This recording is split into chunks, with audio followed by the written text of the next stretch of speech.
کاظمی صاحب، یہ خواجہ صاحب کس پس پردہ داستان کی نشاندہی کر رہے ہیں؟ اگر یہ کوئی معافی تلافی ہے، ڈیل ہے، تو یہ تو حکومت کا اعتراف شکست ہے۔ حکومت کا ہے پھر؟ دیکھیں جی، خواجہ صاحب نے جس تناظر میں بات کی ہے، آپ اس کو انہیں سے جواب لیتے تو زیادہ بہتر تھا۔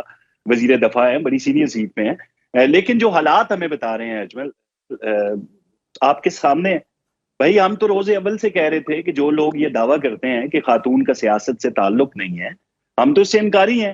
وہ تو جب پنجاب میں بزدار سیٹ اپ تھا تو وہ تو برائے نام وزیر اعلیٰ پنجاب تھے، اصل وزیر اعلیٰ تو جناب موصوفہ تھی، اور ان کی دوست گوگی جو تھی وہ آپ کے سامنے ہے۔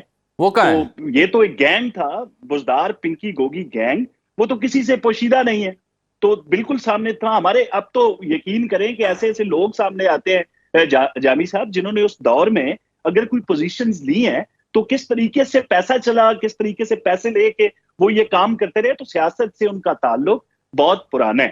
جو میں ان کو اب نام لوں یا کیا لوں، کیونکہ یہ تو ان کا ایک بت بنا کے بیٹھا ہے، تحریک انتشار نے بت بنایا ہوا ہے کہ آپ نے اس خاتون کے حوالے سے کوئی بات نہیں کرنی، کیونکہ ماضی میں جن سیاستدان جو خواتین تھی جن کا سیاست سے تعلق تھا یا نہیں تھا، ان سے کس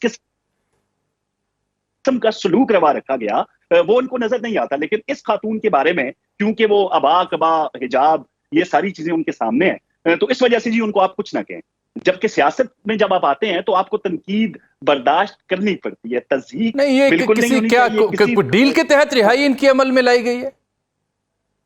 دیکھیں جی، کچھ دن پہلے رانا ثناءاللہ صاحب نے بڑے کلیئر الفاظ میں یہ کہا تھا جی کہ اگر ڈیل ہونی ہے تو ہم سے ہونی ہے نا، حکومت ہم ہے، تو اگر ہم سے ہوئی تو ہمیں پتہ ہی نہیں ہے ڈیل کا۔ تو بڑا واضح موقف تھا ان کا۔ اب آپ نے ایک ٹویٹ کا حوالہ دیا ہے جی، تو ڈیلیں اور یہ ڈیلیں ہوتی بھی رہی ہیں ماضی میں، تو پتہ نہیں کس تناظر میں یہ ٹویٹ کیا خواجہ آصف صاحب نے، میں کوئی اس بارے میں اپنا موقف دے نہیں سکتا، لیکن رانا صاحب نے تو ایک میڈیا ٹاک کے اندر جامی صاحب بڑی کلیئرلی یہ بات کی ہے۔ کاظمی صاحب دیکھیں، آپ کے وہاں پہ کانسٹیٹیوشنلی جنہوں نے آپ کو سپورٹ کیا ہوا ہے، آپ کے بہت بڑا دھڑا، وہ بھی پروسیڈنگ میں اس کے جو ایونٹس ہیں ان کی انفولڈنگ میں کچھ نہ کچھ انہیں بھی دکھائی دے رہا ہے۔ گورنر کی سٹیٹمنٹ آپ کے سامنے پیرالل آپ کہتے ہیں، مریم بی بی کا ایک بیان تھا کل کہ پیشن گوئی کر کے جا رہی ہوں کہ یہ فتنہ بھی ختم ہو رہا ہے اور اس کی فتنہ بازی بھی ختم ہو رہی ہے، ان گھس بیٹھیوں کی سیاست آخری دم پر ہے۔ اس جملے کے اوپر پی ٹی آئی کی قیادت نے شدید تحفظات کا اظہار کیا کہ ان کی جان کو خطرہ ہے، لیکن ساتھ آپ کے اتحادی بھی بشرا بیگم اور ان کی ہمشیرہ جو ہیں، ان کی جو ضمانتیں اس کے اوپر ان کو بھی ڈاؤٹ ہو رہے ہیں کہ something behind the scene is happening. Jami صاحب، آپ کو ہنسی نہیں آتی جب اس طرح کی گفتگو آپ سنتے ہیں؟ جس طرح ابھی شرمیلا میری بہن بتا رہی ہیں کہ جس چیز کی وہ مخالفت کرتے رہے ہیں اور دھمکیاں دیتے رہے ہیں ریاست پاکستان کو، کہ ہم دیکھتے ہیں کہ آپ کس طرح چیف جسٹس کو جو ہے وہ لگاتے ہیں، ان کو نام لے کے باقاعدہ، اور پھر ان کی اوتھ ٹیکنگ سیریمنی میں وہ بیٹھے ہوئے تھے۔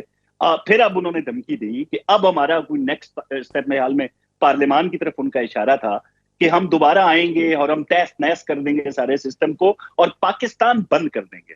اب اس طرح کی دھمکیاں ہیں، عوام بھی جن کو، کیونکہ پنجاب نے ان کو رد کیا نا، پنجاب سے تو کوئی نہیں نکلا۔ اگر پنجاب سے کوئی بندہ نکلا ہوتا، لاہور سے، پنڈی سے، یا جہاں بھی انہوں نے کال دی، تو ان کو تمام تر سرکاری وسائل کے پی کے استعمال کر کے بندوں کو یہاں پہ نہ لانا پڑتا۔